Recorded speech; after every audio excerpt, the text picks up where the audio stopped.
안녕하세요, 여러분. 반갑습니다. 저는 청주대학교 인공지능 소프트웨어학과의 노기섭 교수입니다. 현재 소프트웨어 꼰대 강의를 라는 채널을 운영하고 있고요. 지금 최근에는 딥러닝을 공부할 때 좀 많이 문제가 되는 것들, 문제라기보다는 궁금한 것들이 생기죠. 어떤 수학적인 어떤 해석 내지는 이해가 필요한 것들이 있는데 대부분 미분, 선형대수, 확률 요 세 개가 되는데, 근데 그런 꼭 이해해야 될 부분들이 그렇게 많지는 않아요. 많지는 않은데, 근데 모르면 답답한 뭐 이런 것들 있죠. 아니면 세부 네트워크, 본인만의 딥러닝을 구축할 때 좀 문제가 생기는 부분들, 그런 것들 아이템을 선정해 가지고 강의를 운영하고 있습니다. 지난 시간에 지난 이제 확률이 그냥 한두 개 강의로 끝나는 게 아니라 좀 여러 가지 설명해야 될 부분들이 좀 몇 개 있습니다. 몇 개 있는 것들을 시리즈로 엮어서 강의를 진행하고 있고요. 이번 강의 같은 경우에는 MAP, 여기 맥시멈 A 포스테리어 줄여서 MAP라고 부르고 있습니다. 요거는 이제 요 앞단의 강의 중에 프리퀀티스트하고 베이시아니스트, 베이시안을 뭐 적용하는 것들, 그 다음에 뭐 실습도 해보고 수식으로 정리도 해보고 뭐 여러 가지를 했습니다. 그리고 바로 앞단에 MLE라는 것도 우리가 공부를 했어요. 바로 앞단 강의입니다. 여러 가지 앞서 있는 강의들이 있는데, 여러분들이 확률에 대한 기본 지식과 어떤 사용법을 알고 있다, 그러면 요 MAP 강의를 직접 들으셔도 되고요. 근데 내가 좀 확률에 대해서 전반적으로 꼰대 교수님의 꼰대 강의를 좀 듣고 싶다, 그러면 제가 요 동영상 밑에, 유튜브 밑에 동영상 설명하는 칸이 있죠. 거기 더보기 버튼을 누르면 그동안 제가 진행했던 강의 확률 관련된 뭐 요거 전체 딥러닝 수학 관련된 전체 내용을 정리해서 깃허브에 올려놨습니다. 거기 보면 실습했던 뭐 소스 코드라든지 아니면 지금 여기 보는 이런 그 슬라이드, 파워포인트 슬라이드 전부 다 올려놨으니까 필요하신 분들은 다운로드 받으시고요. 강의가 필요하신 분들은 거기에 유튜브 강의 목록도 다 링크를 정리해서 올려놨으니까 그거 참조해서 들으시면 되겠습니다. 자, 오늘은 본격적으로 MAP에 대해서 한번 설명을 해드리려고 해요. MAP가 뭐 그렇게 복잡한 건 아닌데 모르면 답답해요. 모르면. 우리 바로 직전 강의는 뭐였냐면 MLE에 대해서 강의를 했습니다. MLE는 Maximum Likelihood Estimation이었죠.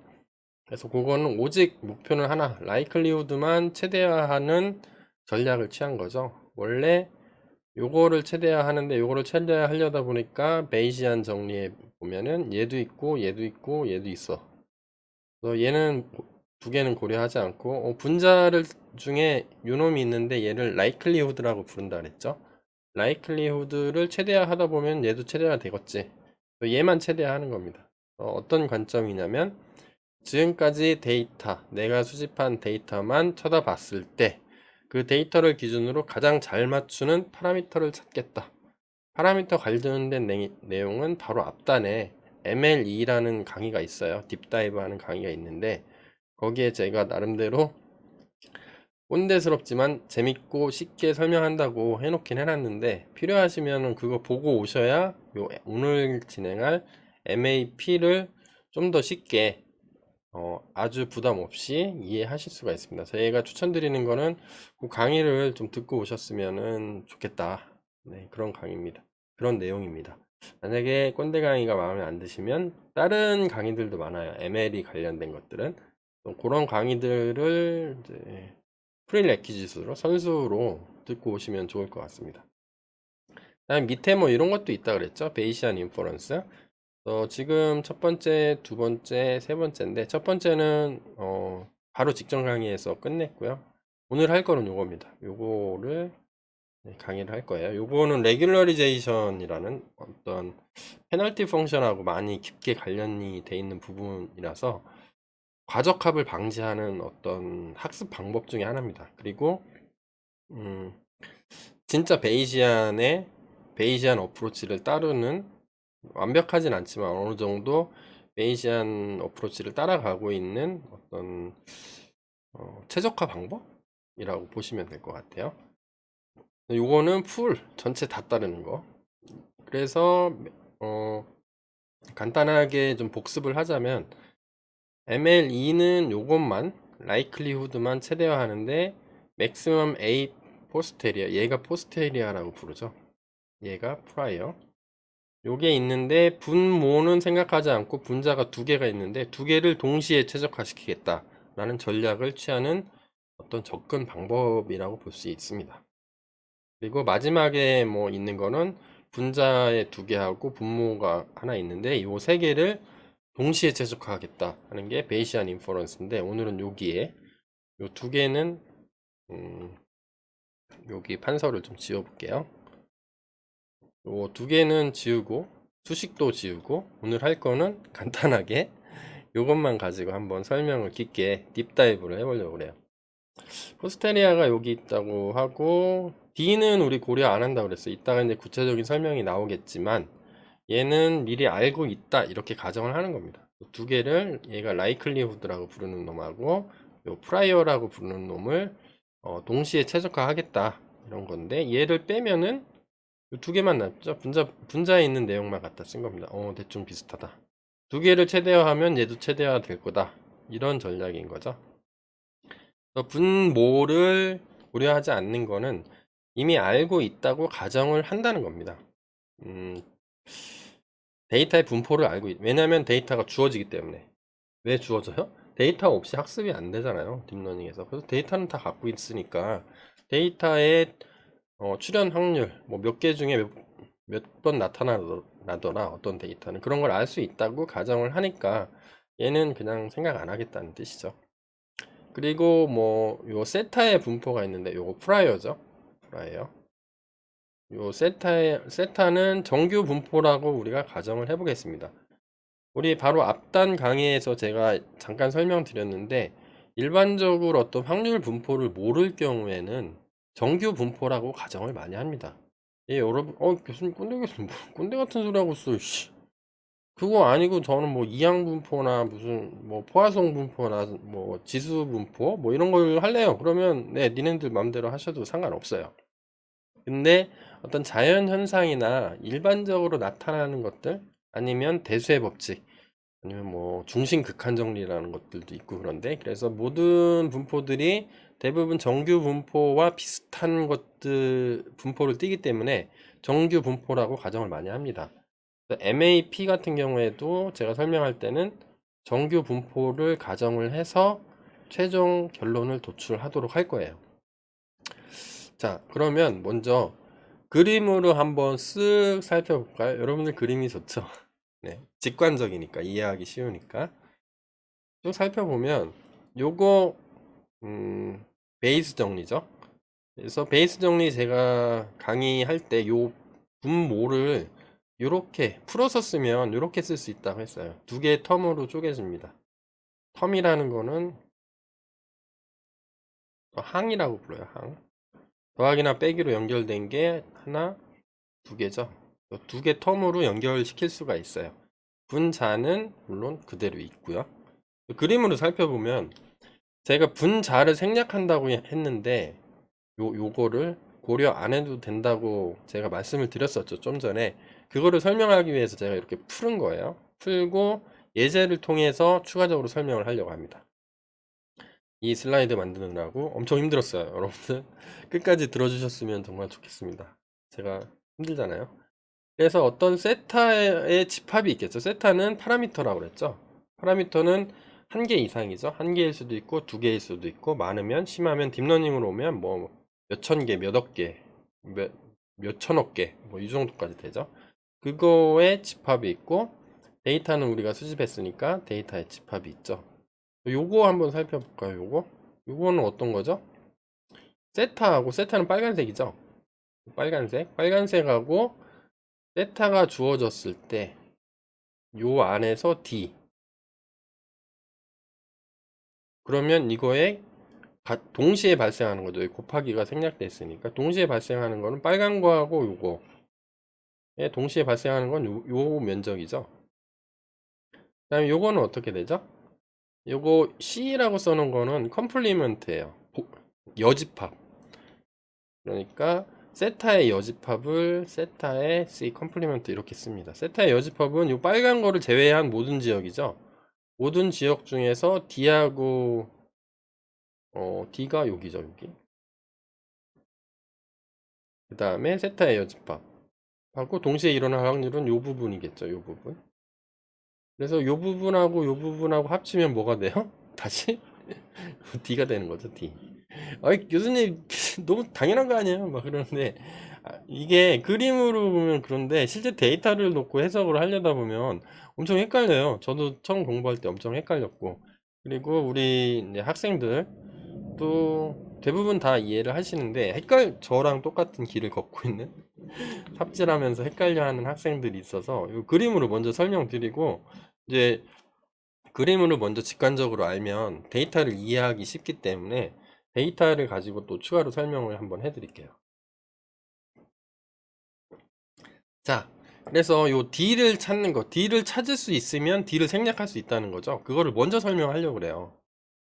요거로 가장 많이 예제로 드는 것 중에 하나가 뭐 검진, 무슨 테스트 했을 때 어떤 결과가 나오느냐 그런 거를 가지고 베이시안 이론, 베이즈 이론을 가지고 설명을 한 다음에 그때 D를 어떻게 찾는지, 그 D를 찾았을 때 D를 왜 생략하는지에 대해서 그러면 그걸 알면 MAP를 이해를 하게 되는 거죠. 이걸 설명을 해드릴게요. 자, 모든 사람 중에서 10% 사람은 암에 걸린다고 쳐봐요. 예를 들어서 제가 지금 청주대학교에서 근무하고 있는데 청주 지역에 뭐 10%의 사람들은 암에 걸리더라. 아니면 뭐 대한민국의 10%, 뭐 여러분들 어디 있을까? 예를 들어 뭐 뉴욕에 있다. 뉴욕 사람의 10%는 뭐 암에 걸린다. 그런 어떤 지식이 있는 거죠. 그 지식이 있고 근데 암 검진을 할 수도 있죠. 그래서 내가 증상이 있어서 암 검진을 받아봤더니 둘 중에 하나로 판정을 해주겠죠. 암에 걸렸느냐 안 걸렸느냐, 트루냐 폴스냐 이렇게 예측할 건데 그거에 대한 정확도가 80%다 라고 한번 생각을 해볼게요. 재밌겠죠? 아직까진 좋아. 그래서 요 개구리 페페가 암 증상이 있는 것 같아요. 검진하러 왔습니다. 몸이 요즘에 피곤해요. 뭐 제가 구글에 찾아보니까 암 증상이 뭐 이런 게 있다던데 비슷한 것 같은데요. 그래서 찾아왔어요. 그래서 암 검진을 했겠죠? 그래서 암 검진 결과 암 판정을 받았어요. 요 의사 선생님이 딱 나오셔가지고 검진 결과를 환자한테 설명을 해줘야 되죠, 의무적으로. 검진해보니까 안타깝지만 암에 걸리신 것 같아요. 유유. 그러면 여러분이 암에 걸려있을 확률이 얼마입니까? 암 검진 확률이 80%이기 때문에 80%의 확률로 암에 걸려 있나요? 80의 확률로? 아니면 10%니까 10%의 확률로 걸려 있나요? 잘 모르겠죠? 간단한 문제 같은데 베이즈 이론을 적용하지 않으면 정확하게 파악하기 힘듭니다. 근데 이전이죠. 전 강의에서 어, 우리가 베이스 이론을 할 때 베이스 이론은 프라이어 난리지가 있죠. 10%라는 난리지가 있죠. 사전 지식이. 그 사전 지식이 어떤 데이터를 보고 데이터는 암 검진 결과 데이터를 본 거죠. 그거를 봤을 때 나의 믿음이 얼마만큼 증가했느냐, 감소했느냐. 그 증가 감소분의 수치가 확률이라고 보는 게 베이시안이라고 그랬죠. 프리퀀티스트는 뭐예요? 얘네는 여전히 10%예요. 왜냐하면 걸릴 확률이 10%니까 검진이 있든 없든 그냥 10%죠. 그러면 이때 베이시안 업데이트가 발생을 하겠죠. 이게 어떤 식으로 발생을 해서 우리가 본 게 요 암에 걸렸습니다. 요거는 데이터죠. 데이터를 추가로 본 거죠. 지식이 추가된 거죠. 경험이. 그러면 베이시안 빌리프가 업데이트 될 건데 어떻게 업데이트 되는 거요? 여러분도 설명해 보세요. 베이시안 배웠으니까. 설명할 수 있어야 되겠죠. 그런데 모르죠. 왜? 모르니까 이 강의를 듣고 있겠죠. 그러니까 제가 꼰대처럼 나와가지고 알고 있는 사람은 안 들었겠지만 한 명이라도 이해시키려고 제가 이 동영상 강의를 찍고 있는 거죠. 그거에 대해서 한번 설명해 드릴게요. 자, 10%는 10%인데 진짜 얼마만큼 그 빌리프, 베이시안 빌리프가 업데이트 되는지 한번 보기 위해서 전체를 다 조사할 수 없죠. 제가 청주 사는데 뭐 100만 인구가 있다. 100만 명을 다 조사하기가 사실상 힘들잖아요. 그래서 그거를 대표할 수 있는 100명을 샘플링 했어요. 그랬더니 랜덤하게 10%는 암에 걸린다고 해요. 그래서 암에 걸리는 거를 제가 노란색으로 표시를 했습니다. 여기저기. 근데 여기저기 있으니까 보기 힘들잖아요. 그래서 제가 이렇게 이쁘게 정리했습니다. 암 걸린 사람들을 밑으로 쫙 내렸어요. 내리면 10%니까 실제 암 환자는 이쪽 라인이 되겠죠. 그 다음에 건강한 사람은 나머지 90% 이렇게 될 테고, 이쁘게 정리를 해본 거예요. 왜냐하면 어떤 사람의 위치를 바꾼다고 해서 어떤 전체 빈도수가 바뀌는 건 아니니까요. 자, 그래서 요것도 해야 되죠. 검진 결과 20%는 오진이래요. 그러니까 건강한데 암에 안 걸려서 멀쩡한 사람을 암으로 판정한다는 거죠. 20%를. 아까 건강한 사람 여기, 암 환자 여기 있을 때 이 사람들을 이쪽 밑에서 바라보면 정확한 암 검진이 있죠. 테스트 결과 정확하다. 테스트 결과 오진이다. 이럴 경우에는 어떻게 돼요? 오진인 사람들을 빨간색으로 표시를 해볼게요.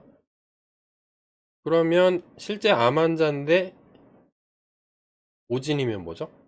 너 암 걸려 있는데 야 너 정상이야 이런 거죠. 요거를 빨간색으로 표시를 했어요. 요거 두 개는 뭐죠? 얘랑 얘는 실제 암 환자인데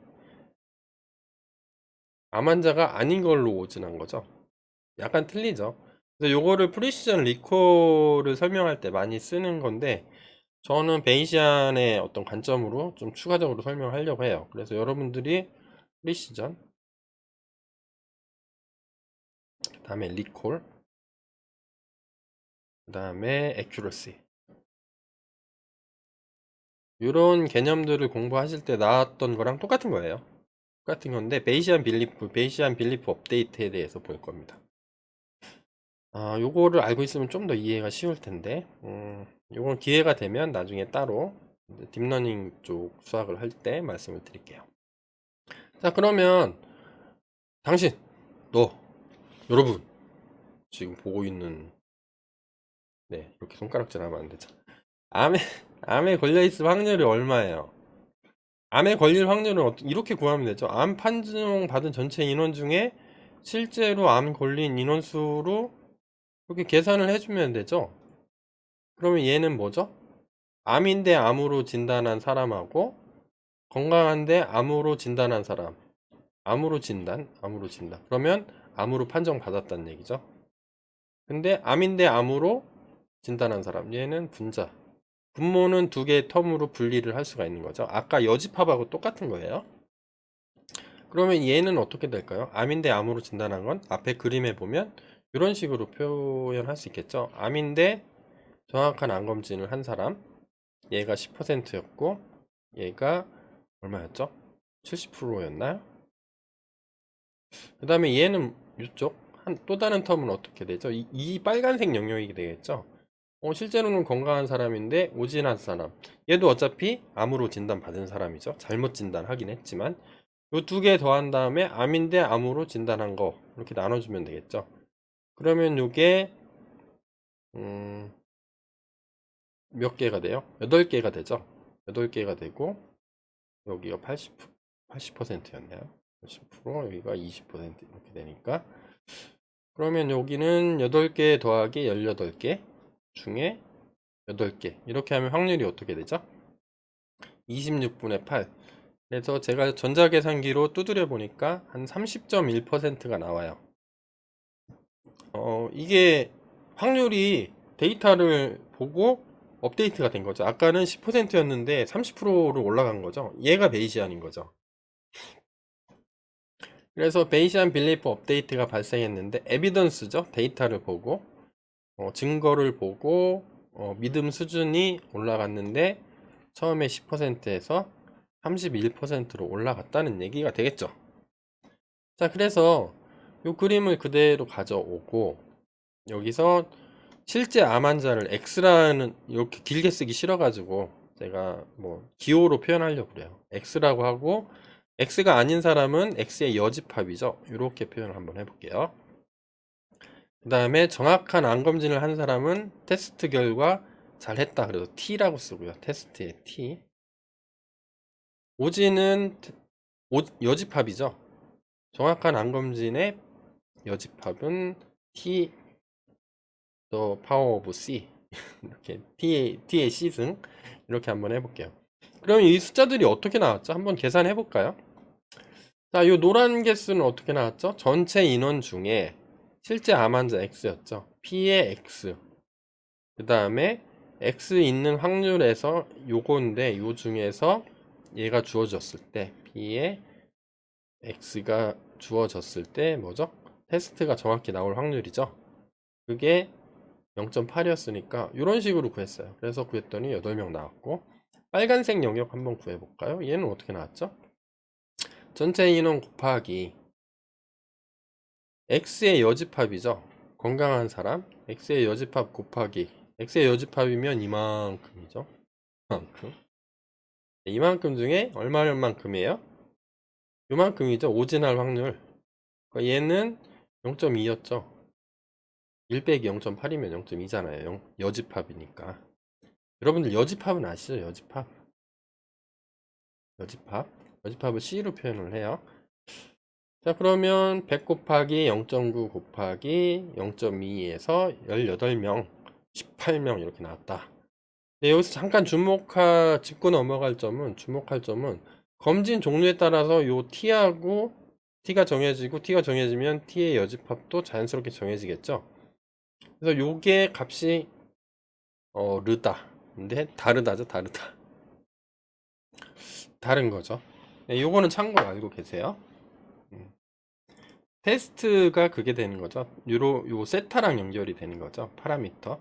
어떤 파라미터를 걸어주느냐에 따라서 어떤 세타 값, 테스트의 결과값이 달라질 수도 있다는 거예요. 요거는 참고로 일단은 알고 계세요. 계속 설명이 진행되면서 자연스럽게 이해하시게 될 겁니다.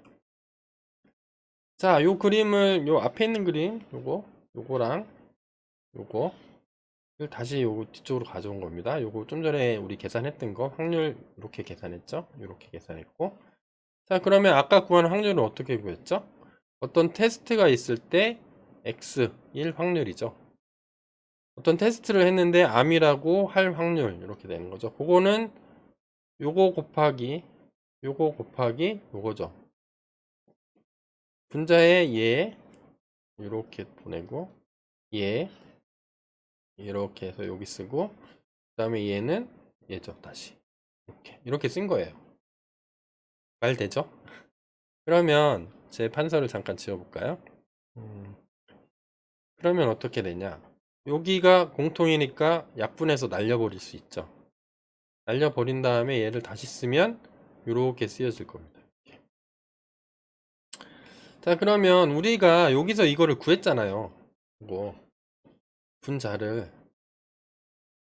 그래서 요거를 다시 쓰면 PT가 되는 거죠. P of T. 얘랑 같은 거죠. 얘를 풀어 쓴 거죠. 아까 그 벤 다이어그램으로 그렸던 거랑 똑같은 식인 거예요. 얘 솔직히 좀 길어서 난잡해 보이는데 그냥 같은 거 그 기호만 다르게 썼다 이렇게 보시면 될 것 같아요. 그러면 우리가 지금 구했잖아요. 분명히 이거를 분자를 얘 전체 인원 빼면 확률이 되겠죠. 얘 확률값 더하기 확률값이니까 다 더하면 확률값이 되겠죠. 어떤 확률의 값으로 나오는 거를 어쨌든 우린 구했어요. 자, 그래서 얘를 이렇게 한번 써볼까요? 에비던스하고 하이퍼시시스. 에비던스가 있을 때 베이스 정리해서 주로 쓰는 하이퍼시시스 가설. 가설은 얘죠. 암에 걸렸다. 이게 가설인 거죠. 그래서 원래 이렇게 쓰는데 요 순서를 바꾸면 얘랑 바꿀 거예요. 그리고 얘랑 바꾸고 뭐 얘랑 이렇게 순서를 바꿔서 써도 되죠. 바꿔서 쓰면 원래 보던 얘가 나왔죠. 얘가 뭐예요? 베이스 정리죠. 자, 그러면 딥러닝에 맞게 바꿔주면 우리 데이터가 주어졌을 때 그거를 어떤 파라미터가 나올 확률로 바꿔 쓸 수가 있죠. 그래서 얘는 뭐 한 거예요? 2를 D로 바꿔주고 그죠? 그 세타를 하이퍼시스를 그냥 세타라고 바꿔준 거죠. 자, 그래서 바꿔치기만 한 거예요. 알파벳만 바꿨어요. 바꿔서 이렇게 할 수가 있다는 거죠. 자, 그럼 D를 구해야 되는데 중요한 건 뭐냐면 딥러닝에는 우리는 좀 전에 예제에서 암검진 예제에서는 걸렸다 안 걸렸다 그리고 간단하죠. 파라미터를 고려할 게 그렇게 많지 않았는데 딥러닝에선 가능한 세타의 종류가 무지막지하게 많죠. 여러분들이 뭐 이렇게 다 뭐 요즘에 그 라지 모델, 빅 모델 같은 경우에는 뭐 몇억 개씩 가니까 이거를 다 탐색하기가 너무 힘든 거예요. 그러니까 세타의 여집합 공간이 너무 큰 거죠. 내가 어떤 특정 세타를 이렇게 지정을 했는데 집합 기호 벤 다이어그램으로 보면 이런 거죠. 여기 데이터가 있고 여기 세타가 있는데 세타의 여집합이면 요 공간이죠. 이 공간이 너무 넓은 거예요. 이 모든 공간에 대한 어떤 확률 값을 구해야 되는데 사실상 구하기가 너무 힘들죠. 그렇지만 아주 간단한 예제로 봤듯이 구할 수는 있다는 거죠.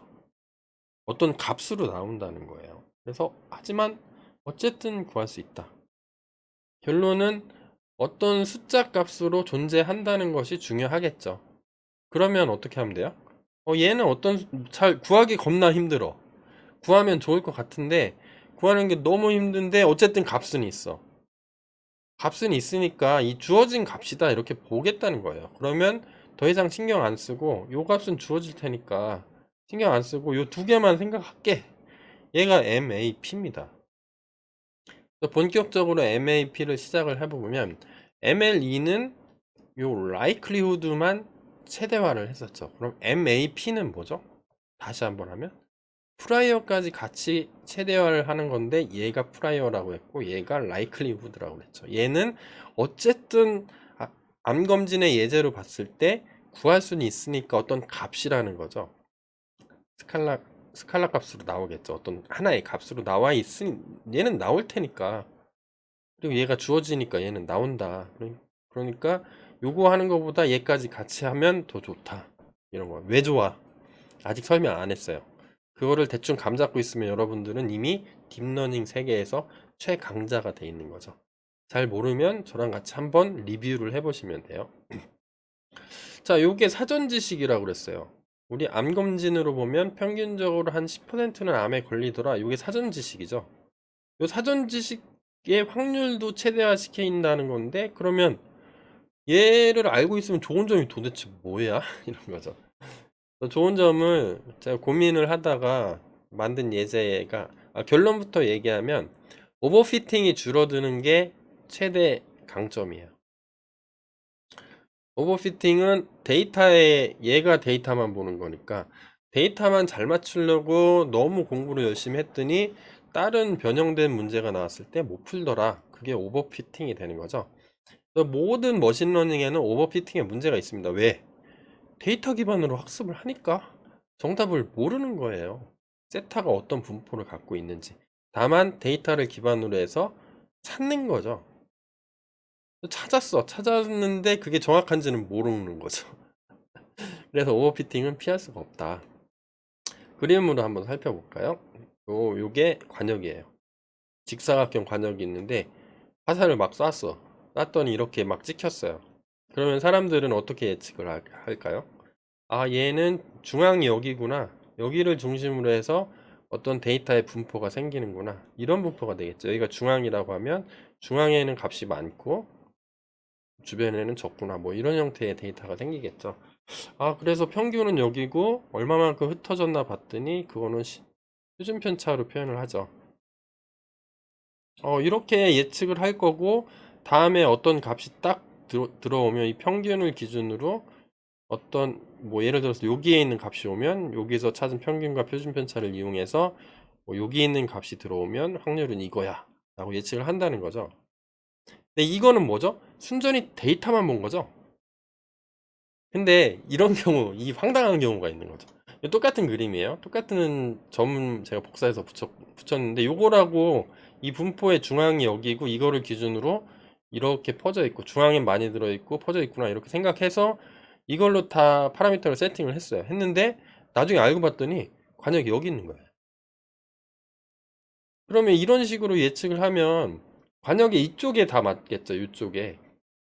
여기가 사실은 정답의 영역에 가까운 건데 이 부분은 못 맞추는 거죠. 네. 그러니까 자꾸 틀리는 거예요. 데이터만 가지고 예측을 할 때는 데이터는 잘 맞춰. 근데 실제로 어떤 실전에 가서 실전 수능 문제를 풀어. 수능 문제가 기출 문제랑 똑같은 게 있어요? 없죠. 조금이라도 바꿔서 낼 거 아니에요. 정확히 똑같 수능이 나왔는데 갔는데 기출 문제랑 다 똑같이 나왔어. 그렇게 나오진 않잖아요. 그래서 학습할 때하고 실제로 인퍼런스 예측할 때는 틀려지니까 만약에 이 간역의 위치가 대충이라도 어디인지를 알면은 이 과적합이 안 날 거 아니냐. 그 접근법이 바로 MAP라는 겁니다. 여기까지 이해하면 돼요. 나머지는 수식으로 설명을 할 겁니다. 왜냐하면 계산을 해야 되기 때문에. 요 개념을 잡는 게 제일 중요합니다. 나 이럴 줄 알았는데 내가 그러니까 사전 지식 프라이어를 보니까 정확히는 몰라요. 얘도 확률이죠. P라고 하는 거, probability라고 하는 거 보니까 아마 여기쯤에 있을 확률이 좀 높은 것 같아. 그러니까 너 자꾸 여기라고 하지 말고 일로 좀 옮겨가는 게 좋겠어. 이런 식으로 학습을 시키겠다는 거죠. MAP가. 말 돼요? 저는 말 되는 것 같은데 여러분들은 어떻게 생각해요? 아니요. 뭐 그런 거죠. 그래요, 안 그래요? 그렇겠죠. 이걸 수식으로 한번 볼게요. 그러면 이제 문제는 이거죠. 개념은 잡았어 우리가. 그러면 어떻게 프라이어에 적용을 하면 될까? 수식을 다시 한번 볼게요. 이런데 얘는 안다고 가정했죠. MLE랑 똑같은 접근법을 쓸 거예요. 얘는 안다고 가정했으니까 얘는 P분의 1인 거잖아요. 곱하기 PD분의 1 이렇게 쓸 수 있죠.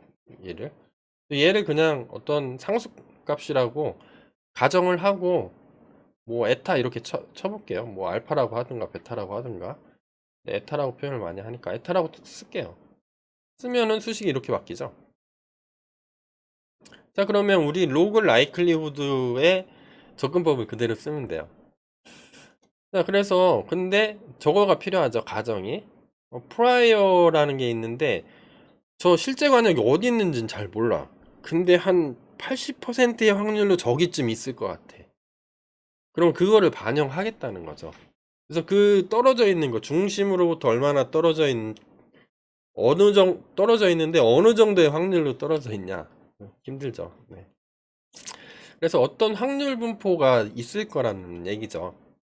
그래서 우리는 정규 분포라고 가우시안 분포라고 가정을 해볼게요. 앞에 그림으로 보면 어떻게 되는 거냐면 이렇게 되는 거죠. 여기서 떨어져 있는데 이 떨어져 있는 게 확률적으로 떨어져 있을 것 같다. 근데 그 확률이 우리 잘 모르니까 그냥 정규 분포를 따르는 확률적으로 좀 떨어져 있다. 이렇게 보자는 거예요. 여러분들도 크게 저한테 승질 내지 마시고, 아, 그렇겠거니 하고 받아들이시면 좋을 것 같아요. 정규 분포에 대한 깊은 이해는 알면 여러분들이 딥러닝을 마스터하는 데 많이 도움이 되는데, 제가 뭐 정규 분포를 깊게 들어갈 건 아닌 것 같고, 뭐 참고로 다른 분포라고 가정해도 최종적으로 뭐 하는데 큰 문제는 없습니다. 그래서 이런 식으로 요 프라이어가 어떤 확률 분포를 가지고 있다고 생각하고 어떤 가정을 걸어주는 거를 세타에 프라이어를 부여한다. 아니면 요 파라미터가 어떤 프라이어를 가지고 있다. 걸어준다. 부여한다. 라고 표현을 많이 해요. 요 얘기나 같은 얘기입니다. 딥러닝에서 보면. 그러면 얘가 어떤 분포를 갖고 있으니까 정규 분포 수식이 있잖아요. 확률 함수. 확률 함수를 쓰면은 이렇게 쓴다는 거죠. 얘는 세타는 어떤 평균하고 표준 편차가 있을 건데 그거의 그 분포 이름이 노멀 디스트리뷰션이더라. 그게 세타가 여러 개죠. 가능한 세타의 집합이 세타의 조합들이 많으니까 그때를 다 곱하면 된다는 거죠. 그때 확률이 최대화되면 되죠. 이렇게 쓸 수가 있겠죠. 여기에 이거 곱하기로 돼 있으면 언더플로우가 생기죠.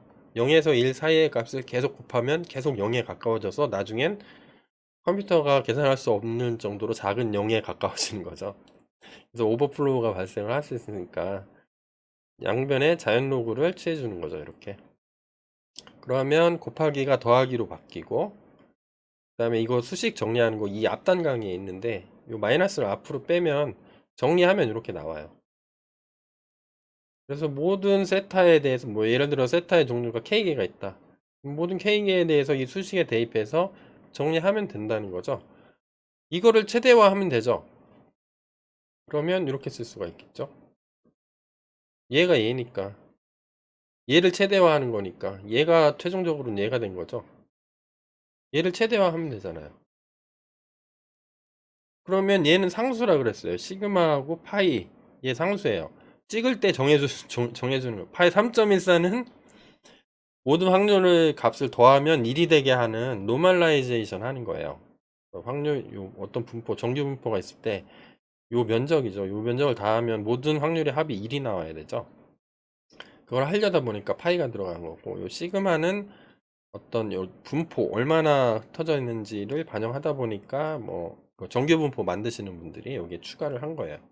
얘 상수 날라가고 얘도 상수니까 날라가고 얘만 최대화하면 되죠. 그래서 얘를 최대화한다는 거는 얘를 최대화한다는 거죠. 근데 마이너스 붙어 있으니까 보기 싫죠. 그러면 미니마이즈 하는 문제로 바꾸면 요거 부호만 날리고 맥스를 민으로 바꿔주면 되는 거죠. 그러면 이렇게 되는 거죠. 이렇게 됐어요. 자, 그러면 이거 어떻게 되는 거죠? 다시 볼까요? 이렇게 쓸 수도 있겠죠. 뭐 알파로 썼네요, 이번엔 제가.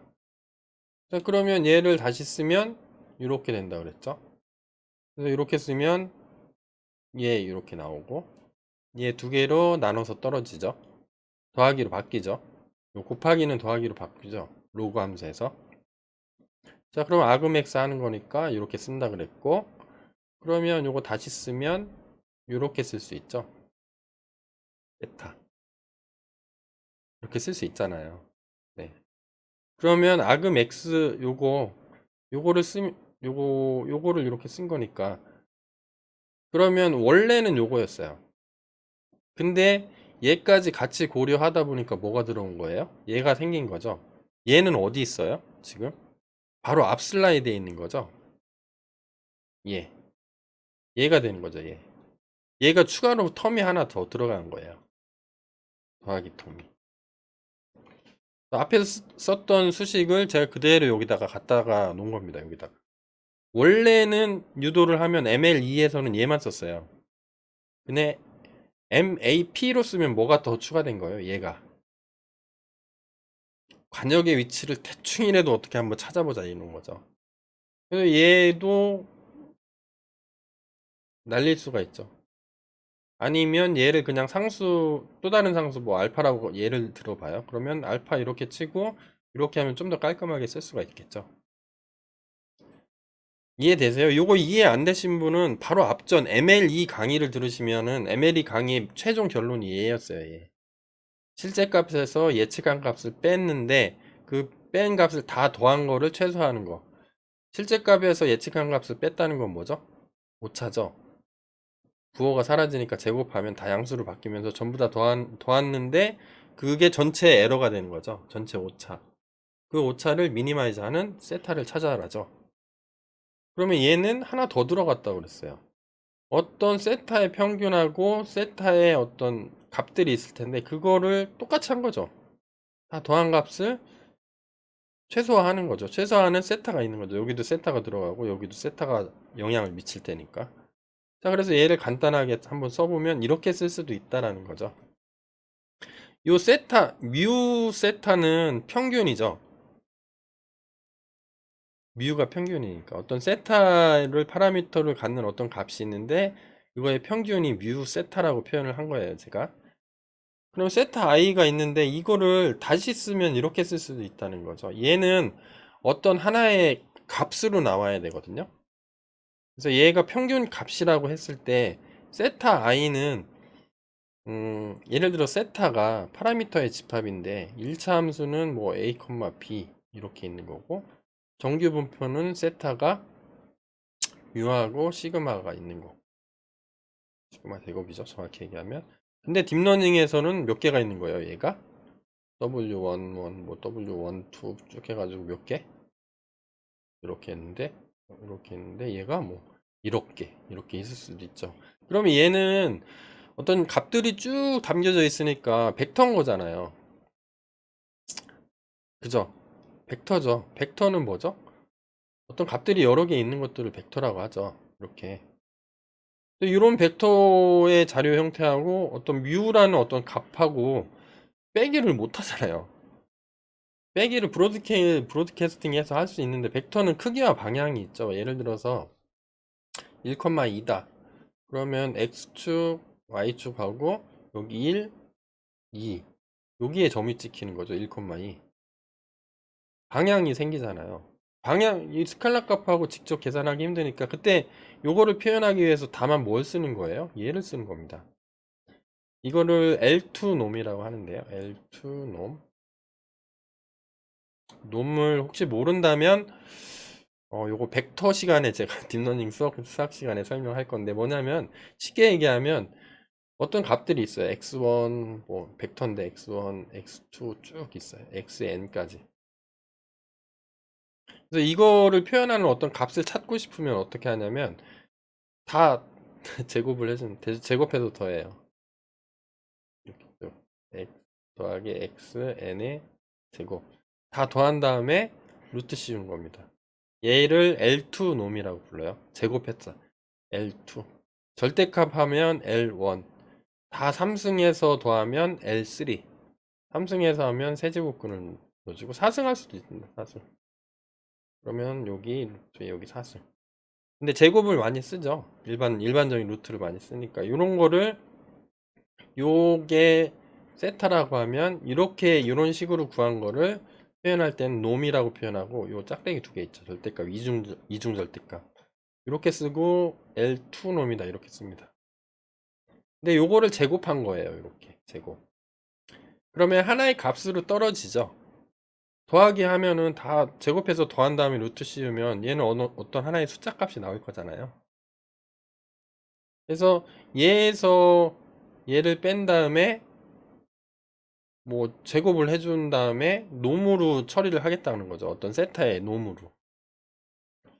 그래서 이런 식으로 표현을 많이 합니다. 그래서 이 알파는 어디서 나온 거예요? 요거 분모에 있는 거를 그냥 분모로 쓰기 귀찮으니까 이쁘게 보이려고 그냥 알파 이렇게 써준 겁니다. 어떤 사람은 베타라고 쓰는 사람도 있어요. 자, 이렇게 써서 최종적으로 이런 식으로 표현을 하는 게 MAP입니다. 다시 한번 보면 이런 식으로 최종적으로 표현할 수가 있는 거죠. 그래서 얘를 뭐라고 부르냐면 페널티라고 불러요. 페널티. 어떤 값을 더해주죠. 제곱해서 더했기 때문에 얘는 양수값이 나와요. 어떤 실제 값에서 예측한 값을 빼면은 그 차이가 오차죠. 오차의 제곱이죠. 제곱을 전부 다 더한 거죠. 시그마 서메이션 한 건데 그러면 얘를 최소화 시켜야 되죠. 그러면 이 값은 작으면 작을수록 점점 작게 만들어주는 세트하면 되게 좋은 거잖아요. 근데 거기에 어떤 값을 더해줘. 야, 네가 맞춰서 오차가 계속 줄어드는데 아니야. 오차가 주는 게 아니라 네가 찾은 오차보다 조금 더 더해. 이만큼. 그래서 어이씨 나는 수능 잘 공부하고 있는데 잘 맞췄는데 자꾸 틀렸다고 얘기해 주는 거랑 똑같은 거죠. 벌점을 준다 그래서 페널티라고 부르기도 하고요. 그 다음에 뭐 레귤러리제이션 텀이라고 부르기도 합니다. 딥러닝에서 보면 요게 과적합이죠. 데이터에 너무 잘 맞추게 하지 말고 잘 맞춰도 너 좀 틀렸어 라고 얘기를 해주는 거죠. 틀렸으니까 다시 한번 생각해봐. 그 뜻이 되는 거죠. 그래서 어떤 쪽으로 한쪽으로 너무 가지 않고 레귤러하게 그 정기화 해주는 거죠. 아, 노멀라이제이션이구나. 어떤 한쪽으로 너무 과하게 가지 않게 해주는 걸 레귤러리제이션이라고 하거든요. 딥러닝에서 레귤러리제이션 해주는 방법들이 여러 가지가 있습니다. 뭐 드랍아웃도 있고 뭐도 있고 한 4개, 5개 정도? 뭐 이 정도가 4개 정도 있나? 이 레귤러리제이션 하는 게 여러 가지 기법들이 있는데 그 중에 하나가 요거예요. 페널티를 주는 겁니다. 어떻게? MAP를 이용해서. 그러면 한쪽에 너무 과몰입해서 공부하는 것을 막아줄 수 있는 거죠. 얘가 지저분하죠. 지저분하니까 잠깐 한서를 지워보면, 지저분하니까 간략하게 쓰면 이렇게 쓸 수 있다는 거예요. 이 시그마를 빼버린 겁니다. 그래서 얘를 y1, y2, y3 이렇게 했죠. y1, y2, y3 쭉 해서 y에 n까지 있는 거죠. 이렇게 벡터로. 대문자 y라고 써준 거예요. 이 시그마 없애려고. 그 다음에 예측한 값들도 있겠죠. y1 hat, y2 hat. 또 얘를 대문자 y hat 이렇게 쓴 겁니다. 이렇게 쓸 수도 있겠죠. 간단하게. 자, 그래서 지금까지 했던 건 얘는 MLE, MAP는 얘가 들어간 거죠. 가우시안 분포로, 정규 분포로 다시 계산해 보니까 얘가 하나가 교수님 없던 게 생겼어요. 맞아요. 없던 게 생긴 게 맞는 거예요. 그래서 얘 때문에 과적합이 방지되는 효과가 있는 겁니다. 또 최종적으로 다시 정리하면 이렇게 되겠죠. MLE하고 MAP가 있었는데 비스무리하면서도 하나 틀렸는데 이 수식들은 다 몰라도 돼요. 끝나고 나니까 뭐가 하나 더하기 한 다음 MLE에 MLE 로스에 더하기 뭐 하더라 어떤 값 요거가 차이가 나는 거죠. 그래서 목표는 똑같죠. 옵티말 파라미터 어떤 오차를 최소화하는 아니 오차를 최소화한다는 건 어떤 뜻이죠? 다시 뒤집어서 얘기하면 데이터를 가장 잘 설명하는 오차가 적게 데이터를 설명하는 파라미터 셋이 집합이죠. 파라미터 집합을 찾아라는 똑같아요. 똑같은데 그거를 수행하는 오브젝티브 목적 함수가 틀린 거죠. 오브젝티브는 아까 봤듯이 다 미니마이즈 하는 거였어. 미니마이즈 하는 아규먼트 세타를 찾아라 거죠. 아금인 아금X라고 불러요. 얘는 MLE는 얘만 했었고 MAP는 뭐가 했어요? 더하기 뭐가 더 붙어 있더라. 그래서 일반적으로 수식으로 유도해 보니까 뭐 어떤 상수 곱하기 어떤 벡터인데 그 벡터를 어떤 숫자 값 얘는 숫자 값으로 나올 거 아니에요. 그죠? 다 더하니까 여기 다 더하면 얘 스칼라 값이죠. 어느 값을 다 더하면 어떤 값이죠. 벡터나 뭐 텐서 뭐 배열로 안 나오잖아요.